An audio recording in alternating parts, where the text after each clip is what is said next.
World News in 5. News and developments making headlines around the world in 5 minutes. World News in 5. Here on Radyo Pilipinas Worldwide.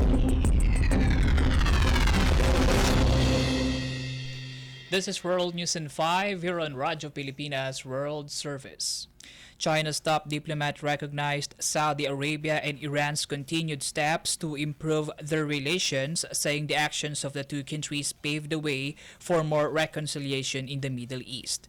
In a statement, China's Foreign Minister Wang Yi said Beijing appreciates the correct decision made by the Iran side, adding that China will continue to support Gulf countries in line with their own national conditions. In March, China brokered a deal that led to the restoration of ties between Riyadh and Tehran. The Saudi government severed its relations with Iran in 2016 after its embassy in Tehran was stormed during a dispute over Riyadh's execution of a Shiite Muslim cleric.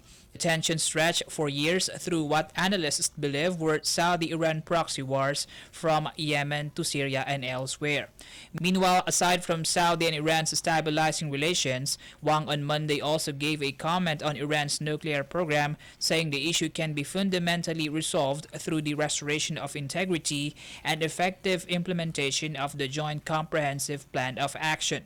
Talks between the United States and Iran on the revival of a 2015 nuclear deal are currently stalled as the two sides accuse each other of making unreasonable demands.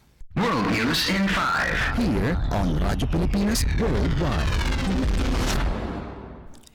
In our news overseas, Australia's Defence Ministry announced that Canberra is finalizing a deal to buy dozens of cruise missiles from the United States as the country boosts its defense capability.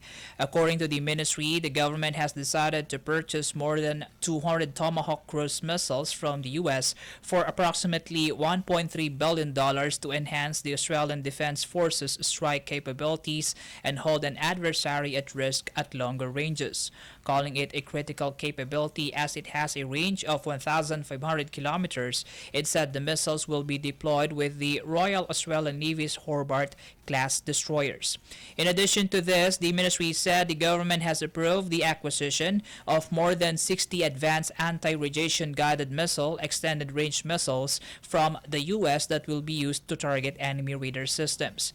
It also signed a contract worth more than $50 million for the Spike long-range 2 anti-tank guided missiles that would provide the Australian Army the capability to engage enemy armor vehicles at a range of more than 5 kilometers.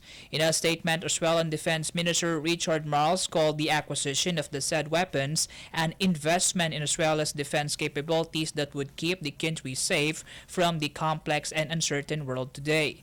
Earlier this year, the Australian government released a defence strategic review that sets the agenda for the reform of Australia's defence posture and structure.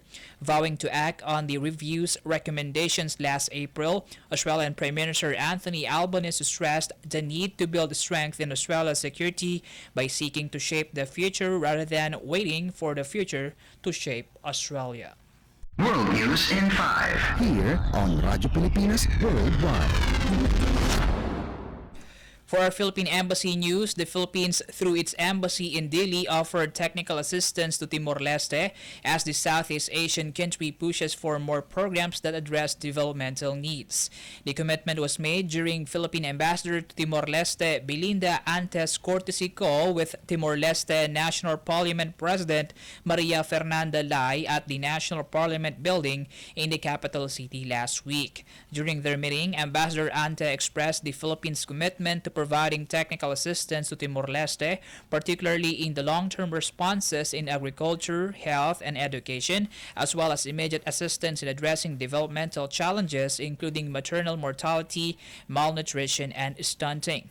The ambassador also highlighted the interest of large Philippine companies in exploring investment opportunities in Timor-Leste.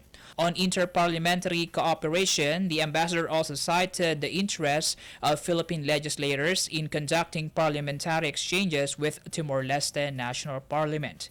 In response to Manila's offer, the Timorese official expressed appreciation for the commitment, emphasizing the importance of such assistance in addressing their developmental needs. The parliament president also welcomed the interest of Philippine legislators in conducting exchanges with their Timorese counterparts. She sought technical assistance in gender mainstreaming in the budget process and strengthening oversight functions carried out by members of parliament. She also highlighted the urgent need for Timor-Leste to gain expertise on recycling and generate awareness against littering in the country, particularly in Dili. The Philippines actively supports Timor-Leste in various fields, including on Dili's membership bid to the Association of Southeast Asian Nations, or ASEAN. Early this year, Philippine President Ferdinand R. Marcos Jr. assured Timor-Leste Prime Minister Taur Matan Ruac that Manila will be his country's partner as it moves towards becoming a full-fledged member of the ASEAN. World News in 5. Here on Radyo Pilipinas Worldwide. You just heard World News in 5 here on Radyo Pilipinas World Service. This is Peñano. Good day.